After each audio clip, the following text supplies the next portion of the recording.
The silver ship moved through space like a floating city.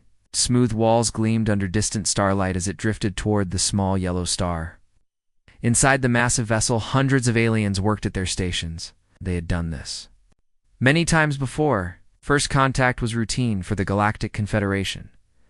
Zat-K-9 stood before a large screen in the main lab. His thin blue fingers touched the controls as data flowed across the display. Numbers and charts showed information about the third planet from the yellow star, the world the natives called Earth. "The readings are strange," Zefka-9 said. To his assistant, his voice was soft and musical like all his people. "The gravity is very high. The weather patterns are violent. There are large predators everywhere." His assistant, a small gray being with large eyes, looked worried. "Perhaps our sensors are broken." "No intelligent life could develop under such conditions." Zefka-9 nodded. "You're correct. I will adjust the readings. The natives must live." On a garden world like all civilized species, far above Earth, Jake Morrison floated in the International Space Station. He was checking the communication equipment when a strange signal came through the radio. The sounds were unlike anything he had ever heard. Musical tones mixed with clicks and whistles. Jake pressed the record button and listened carefully. The signal repeated several times, then it stopped. Jake played it back and realized something amazing. This was not from Earth. This was from somewhere else. Someone else. His hands moved quickly across the controls. Within minutes, he had sent the signal to Mission Control. Then he began working on a reply. If someone was trying to talk to Earth, Jake Morrison was going to answer. On the planet below, Lisa Parker sat in a meeting room filled with important people. She was the head of the newly formed First Contact Division. For years, she had prepared for this moment. Now it was finally happening. "The signal came from beyond our solar system," she told the group.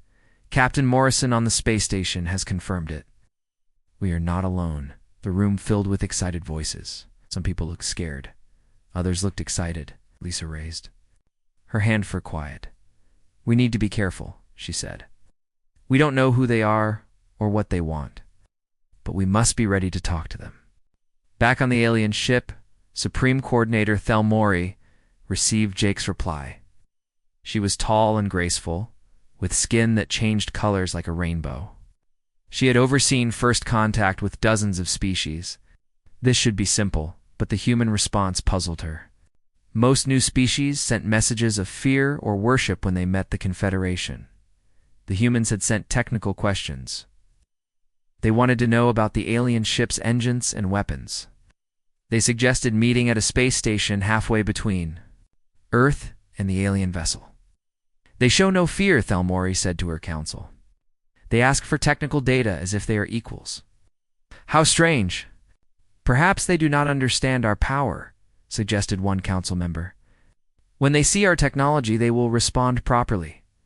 Thelmori was not so sure. Something about these humans felt different. 3 days later, Jake Morrison sat in a small shuttle, heading toward the meeting point. With him were Lisa Parker and 3 other humans. They wore simple blue uniforms and carried basic equipment. They looked calm and ready. The alien station was beautiful. It looked like a crystal flower blooming in space. Smooth walls curved in impossible ways. Soft light glowed from within. As the human shuttle docked, Jake noticed something odd. The station had no visible weapons, no armor, no defenses of any kind. "They really don't expect trouble," Lisa said quietly. The airlock opened. With a soft sound, the humans stepped into a large room filled with soft music and sweet smells. Dozens of aliens waited for them. All were different species, but they shared something in common. They all looked gentle, peaceful, like beings who had never known. Violence Tachiel Mori stepped forward. Her skin shifted to warm yellow and gold. "Welcome, beings of Earth. We are the Galactic Confederation. We come in peace to invite you to join our great alliance." Jake looked around the room. His trained eyes noticed details that the aliens missed. The way he moved. The way his head turned to check all corners. The way his body stayed balanced and ready. To the aliens, he looked like a predator studying prey. "Thank you," Jake said simply. We appreciate the invitation. We have many questions. For the next hour, the two groups exchanged information. The aliens spoke of their peaceful confederation. They described their garden worlds where gentle species lived in harmony. They showed pictures of beautiful cities where no one knew fear or violence. The humans listened carefully. They asked questions about technology, military capabilities, and potential threats. Each question made the aliens more uncomfortable. Why did these beings think about such dark things? Then Zefkanine made a mistake. He began showing the humans data about Earth. Data that had been corrected to show a normal garden world.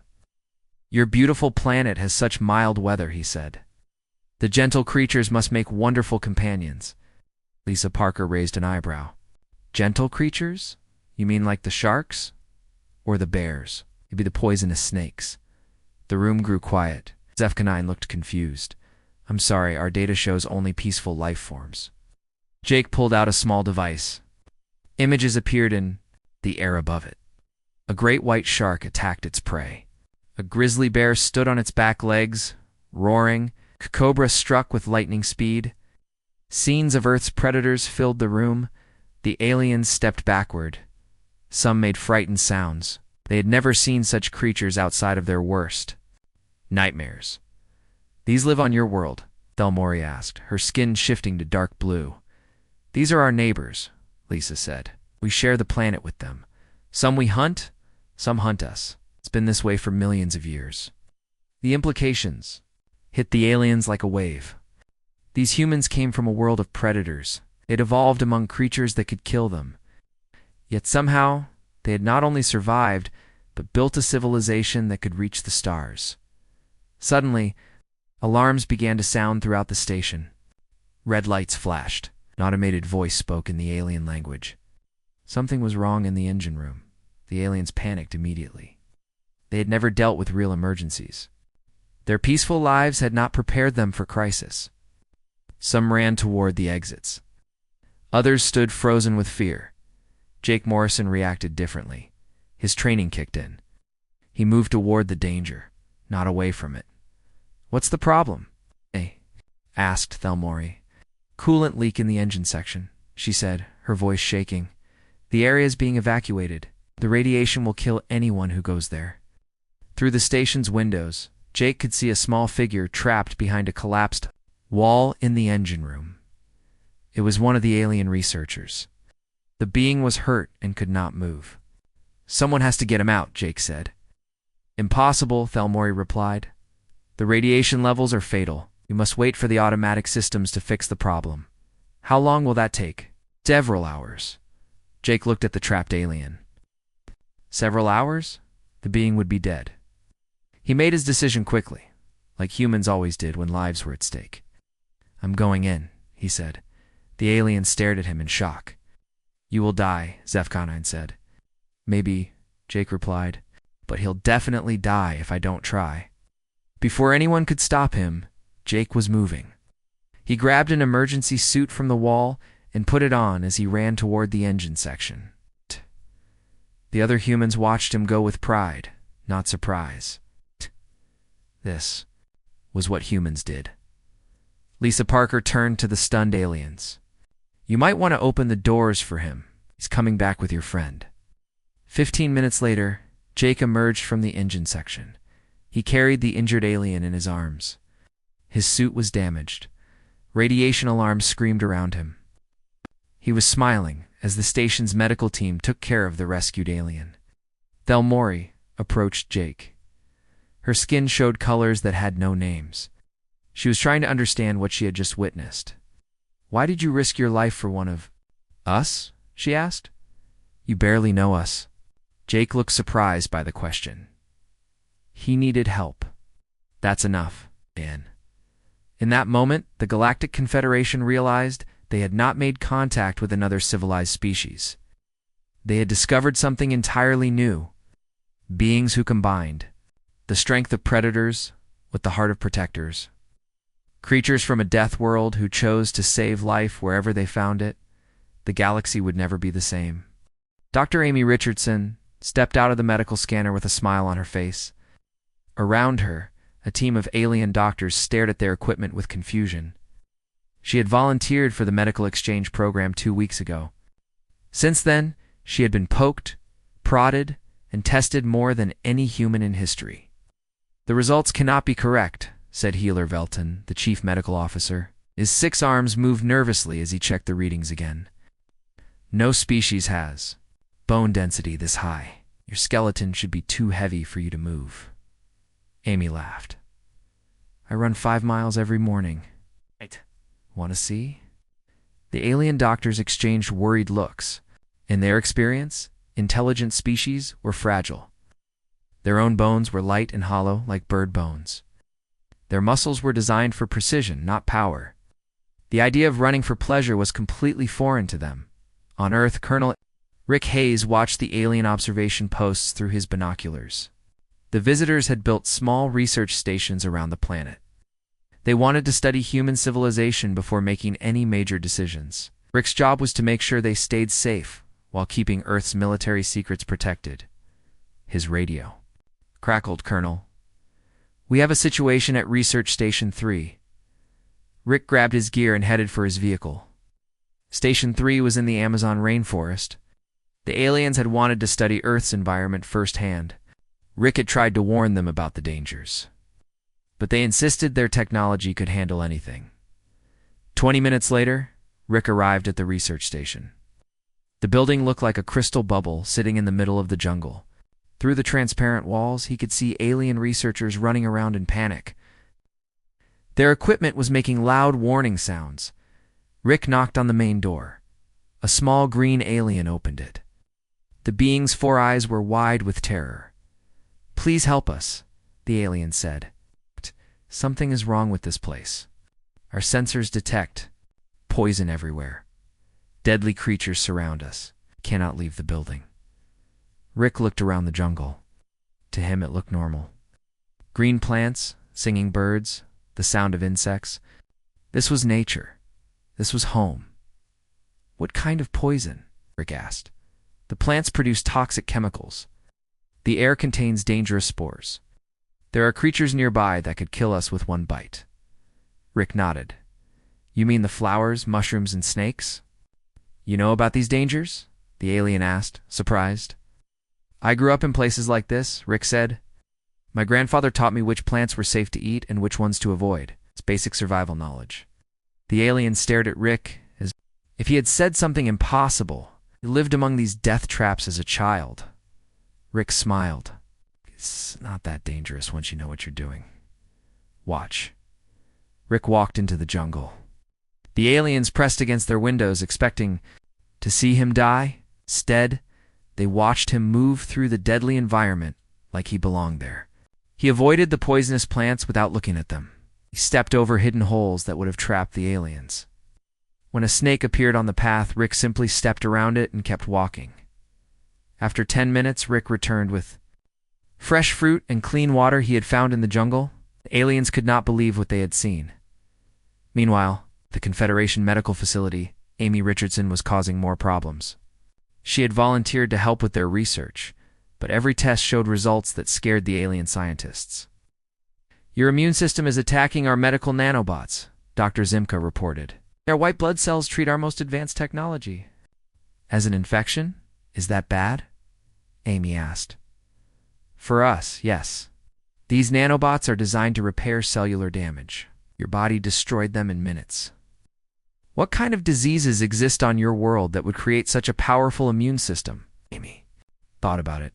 "Well, there's cancer, malaria, tuberculosis, influenza, hundreds of different viruses, bacterial infections, parasites, autoimmune disorders." She stopped talking when she saw the alien doctors backing away from her. They looked terrified. "You carry all these diseases?" Dr. Zimcut asked. "Not all at once," Amy laughed. "But humans are exposed to pathogens constantly. Our immune systems have to be strong to keep us alive." The aliens began to understand something frightening. These humans did not come from a garden world where diseases were rare and easily controlled. They came from a planet where simply staying alive required constant biological warfare against invisible enemies. Back on Earth, the alien researchers at Station 3 had a new problem. They had requested human assistance with their environmental studies. Scout Commander Ben Carter had volunteered to help them collect samples from dangerous areas. Ben arrived at the station wearing normal field clothes and carrying basic equipment. The aliens wore full environmental suits with air filtration, radiation shielding, and emergency medical systems. They looked like they were exploring the surface of a hostile alien world. "Are you not concerned about the dangers?" asked Led. Researcher QEX-Moore. Ben looked around the beautiful forest. "What dangers?" "The toxic atmosphere, the predatory wildlife, the poisonous vegetation, the unstable terrain, temperature fluctuations, the solar radiation. You mean the fresh air, the animals, the plants, the hills, the weather, and the sunshine?" Ben asked. The aliens did not understand how humans could be so casual about conditions that would kill most Confederation species within hours. They decided to test human capabilities with a simple request. "We need samples from the top of that mountain," Kexmore said, pointing to a peak several miles away. "Our equipment indicates it would take 3 days to reach safely with our technology." "It studied the mountain. I can be back by evening." "Impossible. The oxygen levels at that altitude would cause brain damage. Temperature changes would freeze most beings. The terrain is too steep for safe travel." Ben shrugged. "I've climbed higher mountains for fun. This one looks easy." 4 hours later, Ben returned with the samples. He was not even breathing hard. The aliens checked their instruments repeatedly, unable to believe that a living being had traveled so far so quickly in such hostile conditions. That evening, the alien research teams sent their reports to the Confederation Council. The reports were disturbing. Humans were not just tough, they were impossibly tough. They lived in conditions that would kill most known species. They treated deadly environments like gardens. They fought off diseases that would destroy entire alien civilizations. Supreme Coordinator Thel Mori read the reports with growing concern. "These humans are not like us at all. They are creatures of violence and death. Perhaps we should reconsider contact." But Healer Velton disagreed. "Misunderstand the reports. Yes, they are powerful. Yes, they come from a world of dangers. But they use this power to help others. Dr. Richardson volunteered to be tested so we could learn from each other. Colonel Hayes risked his safety to rescue our researchers. Commander Carter climbed a mountain just because we asked him to." "What?" "Are you saying?" Thelmori asked. "I am saying that these beings evolved to survive anything, but they chose to protect everything. They are predators who became guardians, warriors who became healers, killers who became saviors." The next day brought news that would change everything. A distress signal arrived from Kepler Station, a Confederation research facility near the Galactic rim. Pirates had attacked the station. The researchers were trapped and running out of time. The Confederation fleet was too far away to help. Their ships were designed for exploration and diplomacy, not rescue operations. They needed someone who could reach the station quickly and fight off the attackers. They needed humans. When Lisa Parker received the request for help, she did not hesitate. "We'll send the Defiant. Captain Johnson can have a team there in 18 hours. The pirates have superior numbers and weapons," warned Thelmori. "Your ship will be outnumbered 5-1. Surely you cannot risk such odds." Lisa looked confused. 5-1? It's not bad. We've won fights against worse odds. The aliens realized they still did not understand these strange beings from the Death World. Humans did not see impossible odds as a reason to give up. They saw them as a challenge to overcome, as the human warship prepared to leave for Kepler Station. The Confederation leaders finally began to understand what they had discovered. They had found a species that evolution had turned into perfect survivors. Beings who could thrive in any environment, overcome any obstacle, and defeat any enemy. But most importantly, they had found warriors who fought not for conquest, but for justice. Predators who used their strength to protect the weak. Children of a death world who had chosen to bring life to the galaxy. The age of the peaceful Confederation was ending. The age of the human protectors was about to begin. Captain Nick Johnson stood on the bridge of the Defiant as his ship dropped out of hyperspace. Through the main screen, he could see Kepler station burning in the distance. 3 large pirate ships surrounded the research facility like sharks, circling wounded prey, Lieutenant Sullivan report. Nick ordered. Kate Sullivan looked up from her tactical station. Her fingers moved quickly over the controls as data flowed across her screens. 3 Scarn heavy cruisers, Captain. Each one is twice our size. They've got the station trapped with some kind of energy web. No ships can get in or out. Nick nodded. The Scarn pirates were the most feared raiders in this part of the galaxy. For over a century, they had terrorized the peaceful Confederation. Worlds, they were bigger, stronger, and more aggressive than most species. The Confederation usually paid them tribute to avoid fights, but Nick Johnson had not come here to negotiate. Signal the lead pirate ship, he ordered. Tell them to release the station and surrender. The bridge crew looked at him with surprise. The Defiant was Earth's first combat starship, built in only 3 months with human technology. It was fast and tough, but still greatly outnumbered. Sir, Kate said carefully. They outgun us 5-1. Maybe we should wait for backup. Nick smiled. Lieutenant, in human history, 5-1 odds just means the enemy brought enough men to make it interesting. On the lead pirate ship, Raider Prime Korth received the human message. He was a massive creature, 8 feet tall with thick armor, plates covering his skin. Spikes grew from his shoulders and arms. His species had evolved from pack hunters who dominated their world through size and brutality. A single ship challenges us, Korth growled to his crew. These humans must be fools. Show them what happens to those who interfere with the Scarn. The 3 pirate ships turned toward the Defiant, their weapons charged with deadly energy. Korth expected the small human vessel to flee in terror. Instead, the Defiant accelerated directly toward them. They're coming straight at us, reported Korth's tactical officer. No evasive maneuvers, no defensive patterns. They're attacking. Head-on. Korth had never seen such tactics. In space combat, ships usually stayed far apart and exchanged long-range fire. Direct assault was suicide against superior numbers. Nick Johnson had different ideas about space combat. All power to forward shields, he ordered. Weapons to maximum.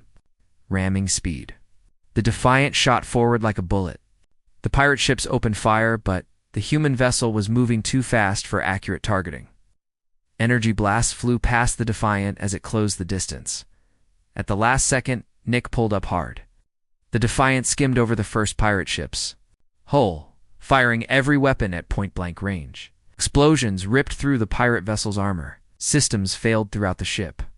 Impossible, Korth snarled. No one fights like this. But the humans were just getting started. Kate Sullivan had studied every battle the Scarn had ever fought. Their tactics were always the same. They relied on superior firepower and intimidation. They expected their enemies to keep their distance and fight defensively. The Defiant did neither. Nick spun the ship around and dove at the second pirate vessel. This time, he aimed for the engine section. The human ship took heavy damage as it flew through the enemy's fire, but Nick never slowed down. Hull breach on Deck 3, reported his damage control officer.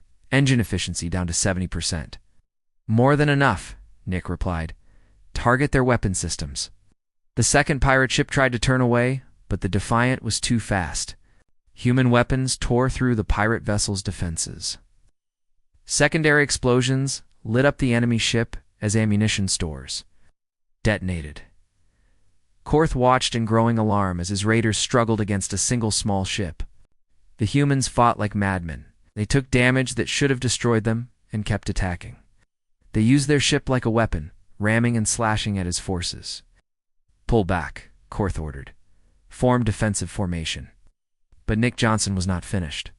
The Defiant had taken serious damage, but all critical systems were still working. Gosh! The ship looked like it had been through a meat grinder, but it was still deadly. They're trying to retreat, Kate reported. Should we let them go? Nick looked. At the burning research station, inside were dozens of alien scientists who had never hurt anyone. They were teachers and explorers, not soldiers. The pirates had attacked them just because they were weak and helpless. Negative, Nick said. No one threatens innocent people and walks away. The Defiant charged again. This time all three pirate ships concentrated their fire on the human. Vessel energy beams and missile strikes hammered the small ship. Armor plating melted away. Internal systems exploded. Any normal crew would have abandoned ship. Defiant's crew kept fighting. Forward weapons offline, Kate reported. Main engines down to 40%. Hull integrity failing. Switch to backup weapons, Nick ordered. Emergency power to engines. All hands prepare for ramming. Pirates could not believe what they were seeing. The human ship was falling apart, but it was still attacking. Most of the hull was gone. Fires burned throughout the vessel. Yet somehow, it kept coming. "They're insane," whispered Korth's weapons officer. "No," Korth said slowly. "There's something else. Something we've never faced before." The Defiant slammed into the third pirate ship like a flying hammer. The impact sent both vessels spinning through space. Emergency alarms screamed on both ships. Only the human vessel fired its remaining weapons. The pirate ship exploded. In a ball of flame, Korth's remaining ships were badly damaged. His crews were demoralized. He had never faced an enemy that became more dangerous when wounded. The humans fought like cornered animals, except they were not cornered. They had chosen to fight. "Signal the human ship." Korth ordered. Nick accepted. The communication. Korth's ugly face appeared on the main screen. The pirate leader looked shaken. "You have fought well, human," Korth said. "Your ship is destroyed, but you have earned our respect. We will withdraw and leave the station alone." Nick's face was hard as stone. "Not good enough. What do you want? You attacked innocent people. You need to face justice for that." Korth's eyes widened. "Cannot be serious. Your ship is barely functional. You won a lucky victory, but we could call for reinforcements." "So could we," Nick replied. "The difference is, we will, to prove." His point, Nick activated the emergency beacon. Within minutes, more human ships would begin arriving. The Skarn had never faced multiple human vessels working together. "You have two choices," Nick continued. "Surrender now and face trial, or fight and be destroyed. Either way, you will not hurt anyone else today." Korth looked at his tactical displays. His remaining ships were damaged and his crews were afraid. These humans had shown they would rather die than let evil go unpunished. How could you fight an enemy like that? But Korth made one last desperate move. "We have captured some of the station's researchers," he lied. "Surrender, or we will execute them." The threat hung in space between the two ships. Most species would have been forced to negotiate. They would have tried to find a compromise that saved lives while avoiding more conflict. Nick. Johnson's response was broadcast on all frequencies, so every pirate in the area could hear it. "If you harm a single innocent person," Nick said, his voice cold as space, "I will hunt down every member of your crew. Bro. I will track down every member of your families. I will find every world you have ever visited and make sure they know what you are. There will be no place in this galaxy where you can hide from human justice." The word sent a chill through every pirate vessel in the system. They had never heard such a promise before. Most species fought to win battles or protect territory. These humans were talking about something entirely different. They were talking about absolute justice, no matter the cost. Korth realized he was facing something completely new in galactic history. A species that would wage total war, not for conquest or profit, but for moral principles. Warriors who fought not to win, but to protect the innocent and punish the guilty. "We surrender," Korth said quietly, as the human reinforcements arrived and began rescuing the researchers. Word of the battle spread throughout the galaxy. Skarn pirates, who had terrorized peaceful worlds for generations, had been defeated by a single small ship crewed by beings from a death world. But more importantly, the galaxy learned something new about these strange humans. They were not just tough or brave. They were something far more dangerous to those who preyed on them. Weak, they were righteous. Admiral Lisa Ford stood in the command center of the joint human confederation fleet. 6 months had passed since the battle at Kepler station. Now she commanded over 40 ships from 12 different worlds. The sight would have been impossible. To imagine a year ago, through the main viewer, she watched her fleet move through space toward the Skarn homeworld. The pirate threat was nearly finished. Only a few strongholds remained, and today they would eliminate the largest one. "Admiral," said Commander Kilvex, her Confederation liaison. "Our scouts report heavy civilian populations on the planet below. The Skarn have built their bases inside major cities." Lisa nodded. This was the problem with fighting pirates. They always hid behind innocent people. "What do our intelligence reports say about the civilians?" "Most are slaves taken from raided worlds. The Skarn use them as workers and—" Kilvex paused, uncomfortable with the next words, "as living shields." Lisa's face hardened. The Skarn were using innocent people to protect themselves from justice. In human military doctrine, this was one of the worst crimes possible. "Signal Sergeant Martinez," she ordered. "Tell him we're going in." On the planet's surface, Sergeant Alex Martinez checked his equipment one last time. Around him, 50 human soldiers prepared for the most difficult mission of their careers.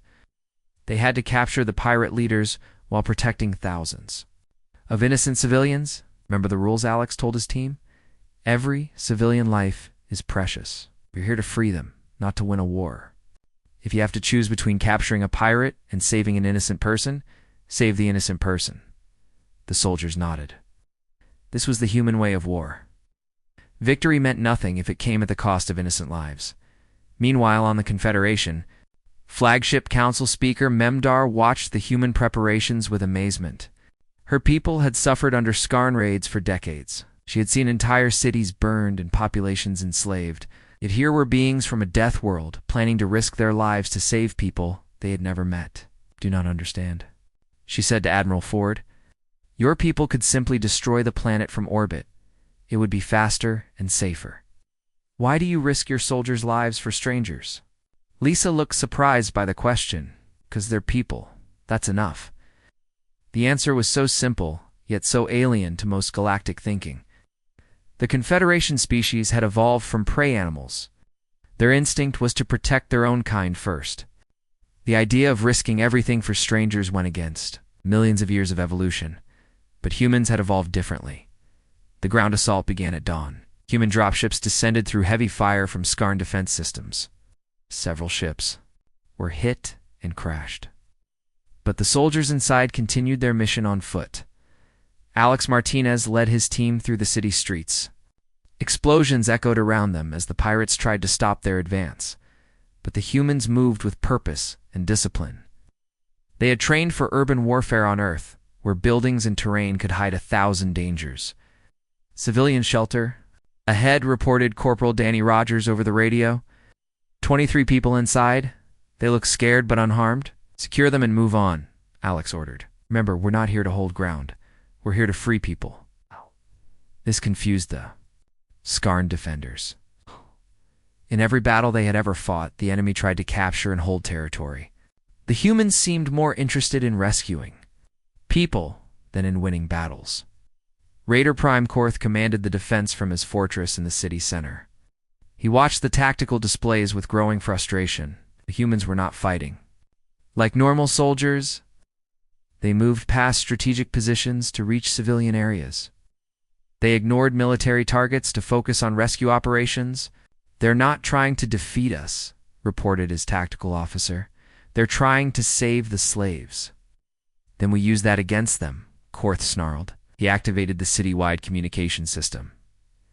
"Attention, human invaders. We have gathered 1,000 civilians in the central plaza. If you do not retreat immediately, we will execute them all." The threat should have ended the human advance. Any rational species would have been forced to negotiate. Instead, the human response came from General Ryan Clark, commanding the operation from orbit. "All units priority Alpha," his voice crackled. Over the radio, "Rescue mission is now the primary objective. Ow. All other goals are secondary." Alex Martinez understood immediately. Instead of retreating, the humans were going to attempt the impossible. We're going to save all 1,000 hostages while simultaneously capturing the pirate leadership. "Third squad, take the east approach," Alex ordered.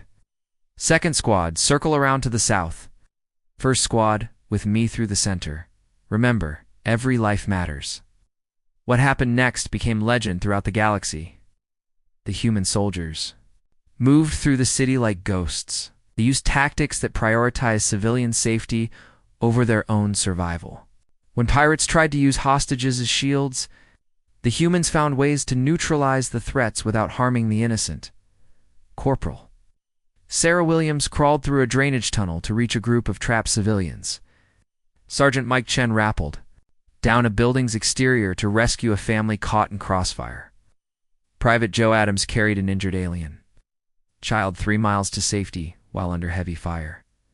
The pirates had never faced an enemy like this. The humans fought with incredible skill and courage, but they also fought with something else. They fought with compassion. In the central plaza, Korth held his energy weapon, aimed at the crowd of terrified civilians. His remaining soldiers surrounded them, creating a circle of death. Any rescue attempt should have been impossible. Alex Martinez appeared on a rooftop overlooking the plaza. He could have taken a shot at Korth, but the pirate leader was too close to the hostages. Instead, Alex did something that shocked everyone watching. He put down his weapon and walked into the plaza with his hands raised. "I want to make a deal," Alex called out. Korth laughed. "You are in no position to negotiate, human." "I'm offering myself in exchange for the civilians," Alex said. "1 life for 1,000, that's a good trade." The offer stunned the pirates. They had never heard of a military commander volunteering to become a hostage. It went against every principle of warfare they understood. But Korth was suspicious. "Hey, why would you sacrifice yourself for strangers?" Alex looked at the crowd of frightened people. Men, women, and children from a dozen different worlds. All of them victims of pirate raids. All of them far from home and family. "Because it's the right thing to do," Alex said simply. Those 6 words changed everything. The civilians realized that this strange being from a death world was willing to die for them. Pirates realized they were facing something they had no strategy to defeat.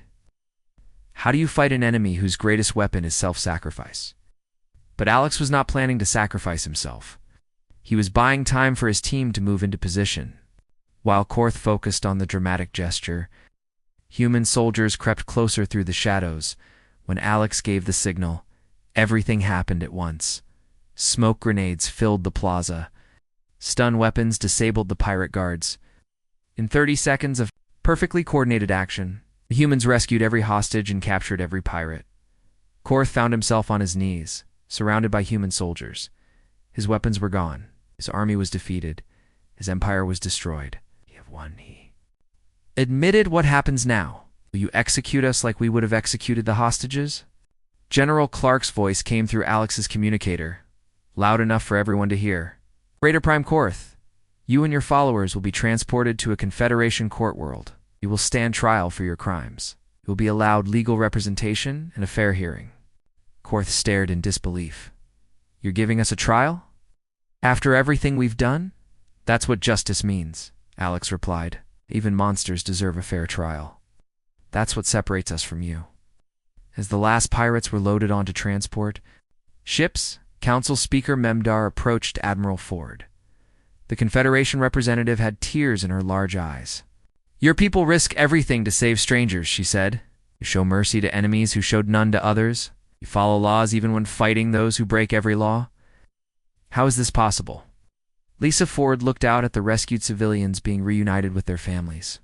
Human medical teams worked alongside Confederation doctors to treat the injured. Human engineers were already beginning repairs to the damaged city. "We learned something a long time ago," Lisa said. "The strongest predator is not the one who kills the most prey. The strongest predator is the one who protects the pack, and we consider every innocent person in the galaxy to be part of our pack." As news of the victory spread throughout Confederation space, something remarkable happened. For the first time in galactic history, dozens of species began asking for military training. They wanted to learn how to fight like humans, not to conquer others, but to protect themselves and their neighbors. The age of passive peace was ending. The age of active protection was beginning. Leading the way were the children of Earth, who had learned that true strength comes not from the ability to destroy, but from the courage to save. Ambassador Carol Davis stood before the Great Assembly of the Galactic Confederation. 2 years had passed since first contact, and the galaxy was no longer the same place. Representatives from over 300 worlds filled the massive chamber, their voices creating a symphony of different languages and sounds. Before us today, Carol said to the assembly, is the formal establishment of the Galactic Defense Alliance. This new organization will combine human military doctrine with Confederation diplomatic wisdom to protect all peaceful worlds from future threats. Prime Coordinator Kilvex, who now led the reformed Confederation, stood to address the assembly. His people had learned much from humanity over the past 2 years. They no longer saw conflict as something to be avoided at all costs. They had learned that sometimes peace must be defended with strength. The vote is unanimous, Kilvex announced. The Galactic Defense Alliance is hereby established. May it bring security and justice to all corners of our galaxy. The chamber erupted in cheers from hundreds of different species. But Carol knew this was only the beginning. The real work was happening on worlds throughout the galaxy, where humans and aliens worked together to build something new. On the frontier world of New Geneva, Captain Steve Miller received an urgent message from his ship's communication officer. The USS Explorer had been charting unknown star systems beyond the galactic rim when they detected something impossible. "Captain," said Lieutenant Jane Phillips, "we're receiving a distress signal, but the transmission is in English." Steve frowned. "English? That's impossible. We're thousands of light years from Earth. The signal is definitely human, sir. And it's coming from a system our star charts say is empty." Steve made his decision quickly. Set course for the source of the transmission. Maximum speed. 3 days later, the Explorer dropped out of hyperspace near a small red star. What they found there shocked everyone on the ship. Floating in space was the wreckage of an ancient Earth vessel. The design was centuries old, from the early days of human space exploration. "It's the colony ship Mayflower," reported Chief Science Officer Dr. Elena Rodriguez. "According to our historical records, it left Earth over 400 years ago. The ship was declared lost with all hands. But the distress signal was recent, which meant someone was still alive down there. Steve ordered his ship to the planets. Surface, what they found was a human settlement unlike anything they had ever seen. The colonists had survived for 4 centuries on a world that made Earth look friendly. The planet was constantly bombarded by radiation storms. The atmosphere was toxic. Massive predators roamed the surface, yet the humans had not just survived, they had thrived. "Welcome to New Sparta," said Commander Bill Harrison, the settlement's leader. His people were tall and strong, adapted to their harsh world over generations. "We've been waiting a long time for rescue. Why didn't you send for help sooner?" Steve asked. Bill's expression grew dark. "Because we weren't alone out here. There's something else in this part of space. Something that even we consider dangerous." Steve had never heard a human say something like that before. If these people, who had survived on a death world for 4 centuries, considered something dangerous, it must be truly terrifying. "What kind of threat?" Dr. Rodriguez asked. "They call themselves the devourers," Bill explained. "They're not like any life form we've ever encountered. They consume entire worlds, leaving nothing behind. We've been fighting them for 50 years, trying to keep them from reaching the main galaxy." The implications hit Steve like a physical blow. While the Confederation had been living in peaceful isolation, these lost humans had been standing guard against a threat that could destroy everything. "How many of them are there?" Steve asked. "Millions of ships. Maybe billions. They move through space like a swarm of locusts, eating everything in their path. Our settlement is the only thing that stopped them from spreading toward inhabited space." Steve immediately sent word back to Earth and the Confederation. Within hours, the greatest fleet in galactic history was being assembled. Ships from every member world would join humanity's most advanced vessels for what might be the final battle for galactic civilization. But when the fleet arrived at New Sparta, they discovered something even more remarkable than the threat itself. The lost colonists had not been fighting alone. Over the centuries, they had encountered other species trapped beyond the galactic rim. Refugees from worlds the devourers had already consumed. Survivors who had been fighting a hopeless war for generations. "They're not all human," Bill explained to Admiral Lisa Ford, who now commanded the combined fleet. "We've got Zephyrians whose worlds were eaten 100 years ago. Keth survivors from the Outer Rim. Even some Skarn who fled when the Devourers reached their territory?" Lisa was amazed. "Skarn. The pirates are working with you?" "Former pirates," Bill corrected. "When you're facing the end of all life in the galaxy, old grudges don't matter much. They've become some of our best fighters. This was the final lesson humanity would teach the galaxy. In the face of ultimate extinction, all intelligent life was precious. Even former enemies could become allies when the stakes were high enough." The battle for the Galactic Rim lasted 3 months. The Devourers were unlike anything anyone had ever fought. They were not organic beings or machines, but something in between. They absorbed energy from living worlds to fuel their endless reproduction. They had no culture, no politics, no desires except consumption, but they had never faced united. Galactic civilization before, human tactics proved crucial in the early battles. The Devourers expected their enemies to flee when faced with overwhelming odds. Instead, the human-led fleet attacked directly, using the same aggressive strategies that had defeated the Skarn pirates. But it was not just human courage that won the war. Confederation science found ways to disrupt the Devourers' energy absorption. Kalian engineering created weapons that could destroy their unique biology. Former pirates used their knowledge of hit-and-run tactics to strike at Devourer supply lines. Dr. Alina Rodriguez made the breakthrough that ended the threat. Working with scientists from a dozen different worlds, she discovered that the Devourers were not natural evolution. They were ancient weapons, created by a long-dead civilization to consume their enemies. But like all weapons, they had a weakness. They're programmed to stop consuming when they detect the genetic signature of their creators, Alina explained to the fleet commanders.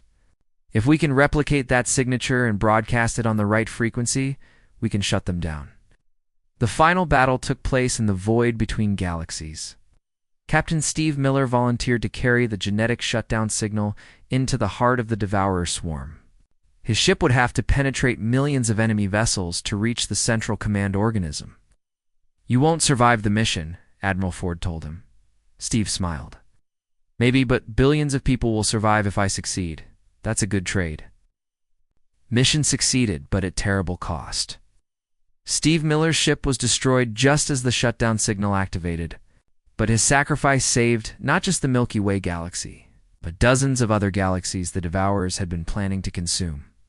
In the aftermath of victory, the galaxy truly united for the first time. Galactic Defense Alliance became more than a military organization. It became a promise that no world would ever face extinction alone again. Ambassador Carol Davis stood once more before the Galactic Assembly. But this time the chamber was twice as large. Representatives from the rescued colonies and refugee species had joined the Confederation. Former pirates sat next to former victims. Species that had been enemies for millennia worked together as partners. "Today we establish not just peace," Carol said, "but active protection for all intelligent life. We have learned that the galaxy is vast and dangerous, but it is also full of beings worth protecting. That is the lesson of humanity. That is the lesson of the Deathworlders who chose to become guardians of the galaxy." Prime Coordinator Kilvex stood to respond. Species had changed greatly since first contact. They were no longer the passive, fearful beings who had first met humanity. They had learned courage from their human allies. "The age of isolation is over," he declared. "The age of protection has begun. May our children inherit a galaxy where strength serves justice, where courage defends the innocent, and where no world stands alone against the darkness." As the assembly cheered, humans and aliens working together to build the future, Carol thought about how far they had all come. The galaxy had feared the Deathworlders when they first appeared. Now they celebrated them as the guardians who had saved everyone. But the most important lesson was not about human strength or courage. It was about choice. Humanity could have conquered the galaxy. It had the power to dominate every other species. Instead, they chose to protect and serve. That choice had transformed not just humanity, but every species they encountered. The predators had become guardians. The prey had become partners, and together they had built something greater than any of them could have achieved alone. The galaxy was safe, the galaxy was united, and at its heart stood the children of Earth, who had learned that the greatest strength was not the power to destroy, but the wisdom to preserve.